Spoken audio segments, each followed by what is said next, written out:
We're talking about Rabbi Yosef Karo and the events that he believed led to the passing away of his wife and children,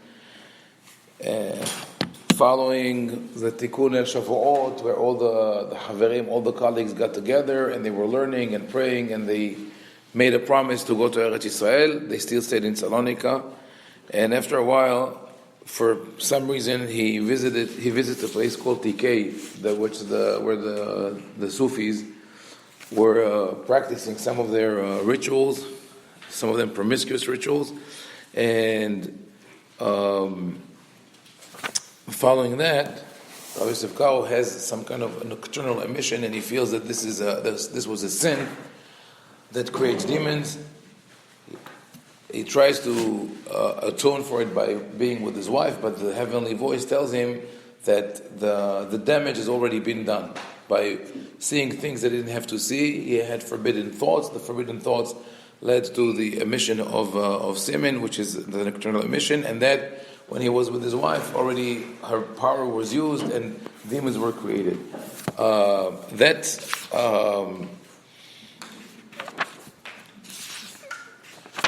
That concept of looking at Avodah Zarah sort of becomes like a sacrifice to the demons is already found in a very famous story from medieval times of Rabbi Yosef de la Reina.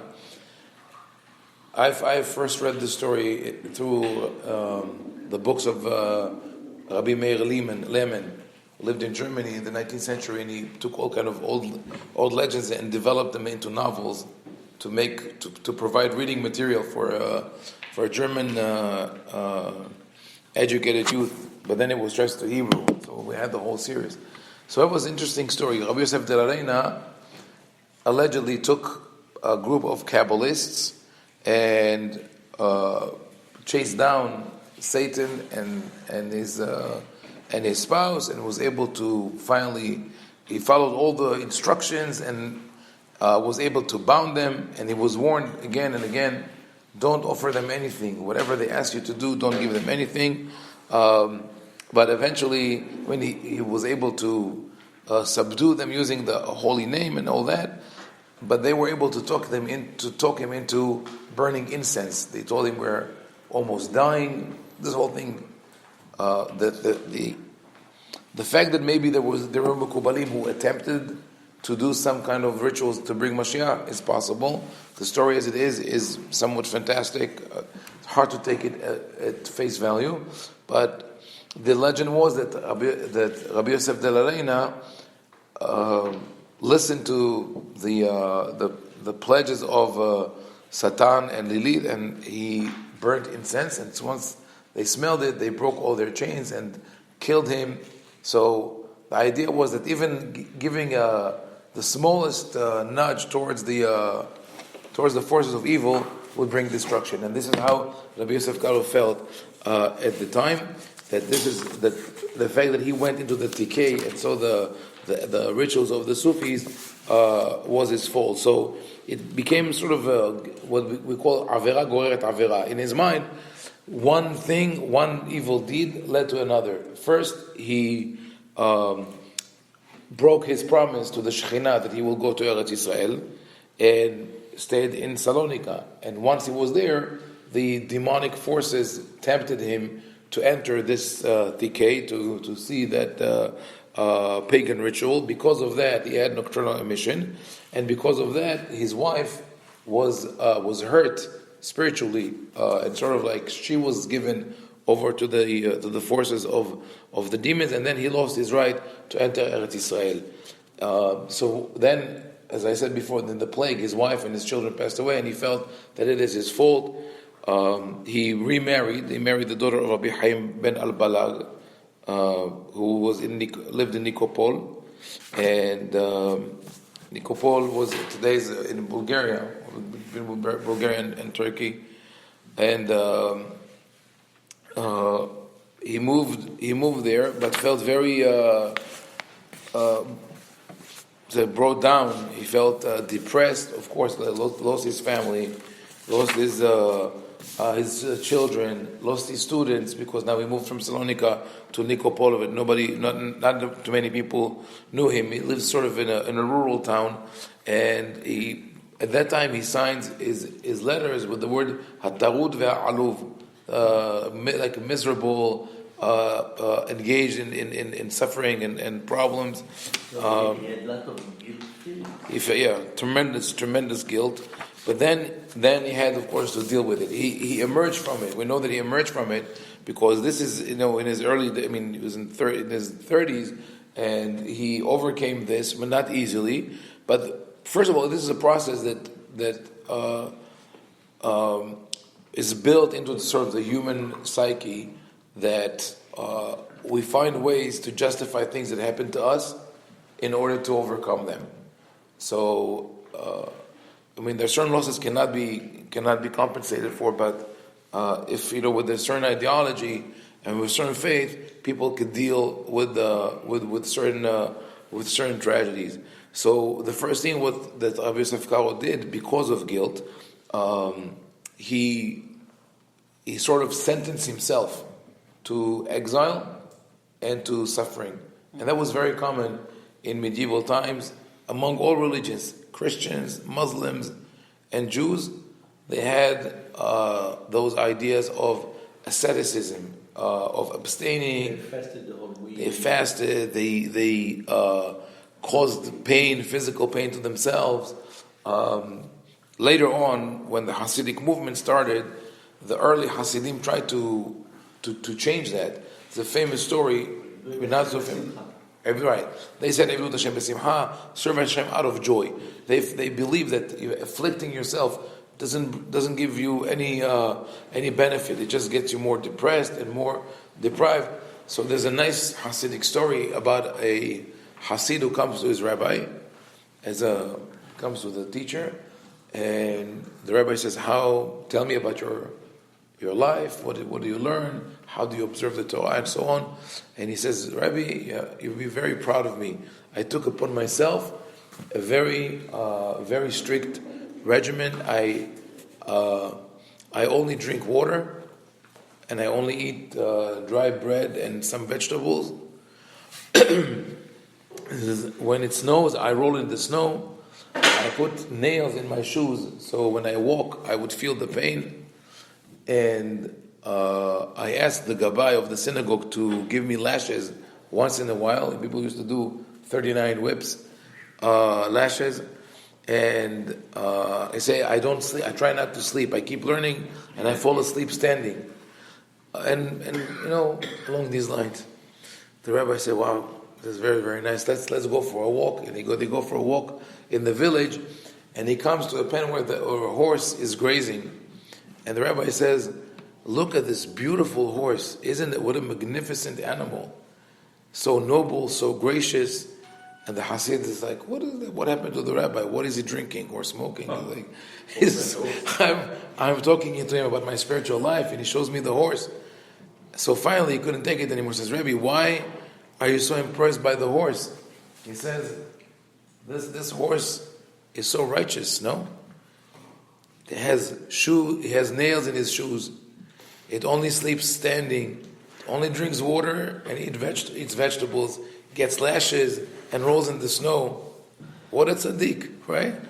The Hasid understood, this follower understood that you don't achieve religious or spiritual status by afflicting yourself. That was sort of the message of the story. But over and over again, we see it in among religious people that they feel that this sense of guilt is almost as that, and it's built in certain things into the ideology. When you say if you enjoy the world without a blessing, you have committed a felony. It's robbery. The idea is not to say every time a baracha as much as it is to acknowledge that God has given it to you, because before the rabbis instituted the blessings, there were no blessings, but people knew how to say to acknowledge and to be grateful to Hashem. So the rabbi instituted it with the barachot. So now people feel, if I didn't say the baracha, I stole from God. So that develops for some people to think that any joy from the world you have to pay for immediately. And how do you pay for it? With obedience to God. So if you're disobedient and you still derive benefit from life, you're a criminal, right? Or and if you are deprived of certain joys and benefits, that means that you're punished. So this whole system works in one's mind. And Rabbi Yosef Karo was now so engulfed in this kind of guilt and shame that he was afraid to be with his new wife. He was afraid that just as he believed he caused the death of his first wife, he's going to cause the death of the second wife. So he separated himself from her and sort of tortured himself.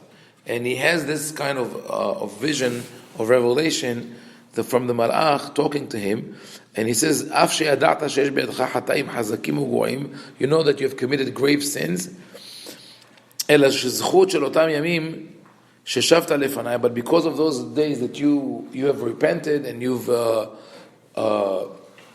asked for atonement, התענית כל החודשים האלה יותר משנה אחת, שק במותניך ולבשת לבושי ברזל.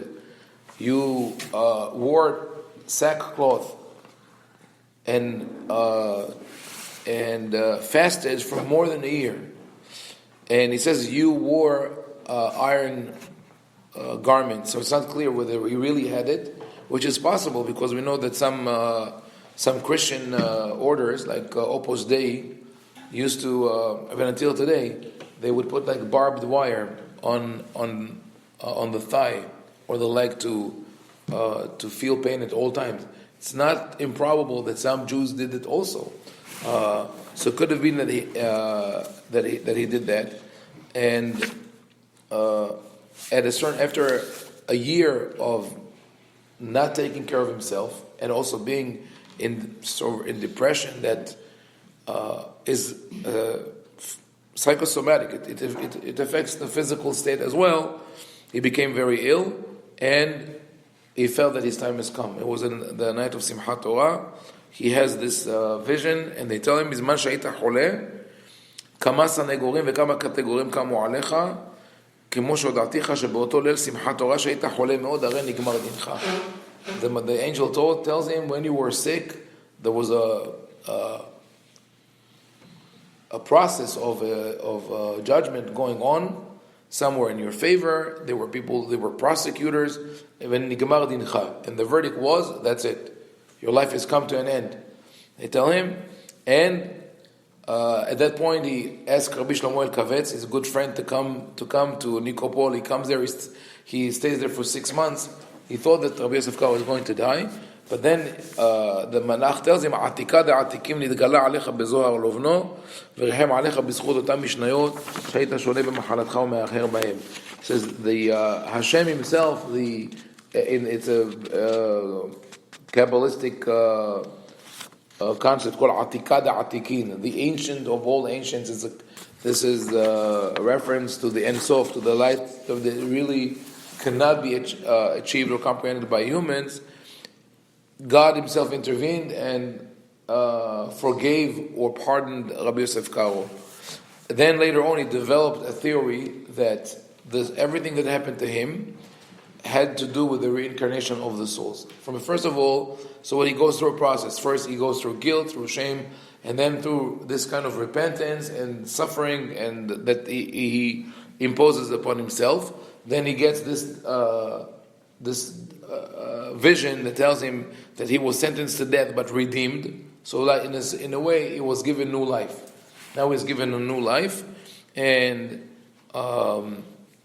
he wrote later on that the reason that his children died were his youngest son died because of his current sins, but his older son and an older daughter came to mend or to fix the damage that was done by Adam Arishon and David HaMelech. So now that's important when he says that Adam and David, because in Kabbalah there's a concept of a triple Adam, right? So first of all, Adam and David are related because the Midrash says that Adam was supposed to live 1,000 years, and then he gave 7 years to David out of his life as a gift. So David lived 70 years. And also, the Kabbalah speaks about the Gilgul of Adam, the reincarnation of Adam comes in three people: Adam, David, Mashiach. Also the initials of the word Adam. So when Rabbi Yosef Karo says that his children came to fix the sins of Adam and David, in a way he insinuates that he himself is the Mashiach. He believed that he has some kind of a mission as the Mashiach to bring the Geulah.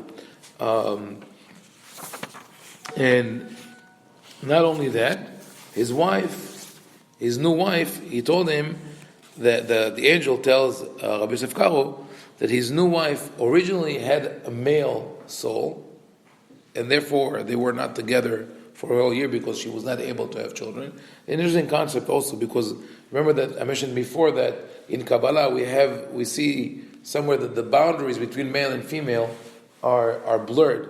So here you have a woman, physical woman with the soul of a male, but she was not very attractive. That They wouldn't say that she had a married. no. So eventually, she took care of him when he was ill, and they got back together, and he had a son from her. But he says, he told him that this wife was also healed, the soul that was a male soul turned into a female soul, and now we can marry her. And he said that the angel tells him, interesting, that the soul of his second wife previously was the soul of a great scholar who was also very cheap, or is very stingy. And because he was not a giver, he had to come back in reincarnation and be in the body of a woman, because a woman is considered more giving than a man. And he didn't. The angel wouldn't tell him who is this Amit Hacham. Eventually, he tells him that, and he writes it in code. He writes the name that he writes is Negopet, Nun Gimel Vav Peitet. But if you turn the letters in Atbash, becomes Tarfon, Rabbi Tarfon. So Rabbi Yosef Karo believed that his wife is a reincarnation of Rabbi Tarfon and of Bezalel, the builder of the Mishkan. There are two names that got there. Interesting, the Rabbi Tarfon, we know according to the Gemara, the Mishnah, that he was very rich. We don't know that he was stingy, but according to the Malach telling Rabbi Yosef Karo that was the case. Rabbi Tarfon is well known to us just from the Tefillah. On Erev Shabbat, when we read Bavim Madlikim, we say Rabbi Tarfon Omer, En Madlikin Ela, B'Shem Zay Bilvad. The other rabbis say you could light in any available oil except for some which have bad smell or cause sparks. But other than that, all oils are good to kindle the Shabbat candles. Rabbi Tarfon says could only use olive oil. But in the Talmud, when the Talmud brings the whole discussion with him, he was overruled. Why? What did they tell him? They tell him, you're rich, you have orchards of olive, you could do that. We cannot do that. Maybe that's where Rabbi Yosef Karo got the idea that Rabbi Tarfon was not very generous, because he could have said, I have big orchards, I'll provide oil for all of you. Rabbi, I was in the tombstone of Rabbi Tarfon. Oh yeah? I know that today we don't know exactly, but yes, most of the grave sites that you find in the Galilee, Arizal, right? Arizal marked them and said that those are the places. We don't exactly know, but it is part of the whole thing. Is part. Now we see that Rabbi Yosef Karo sees himself at a unique junction in the history of the Jewish people, and that explains. It could be that those were things that he was thinking of from a very young age. He probably was aware of his extraordinary talents in terms of memory and knowledge, intelligence, understanding, and that combined with his drive of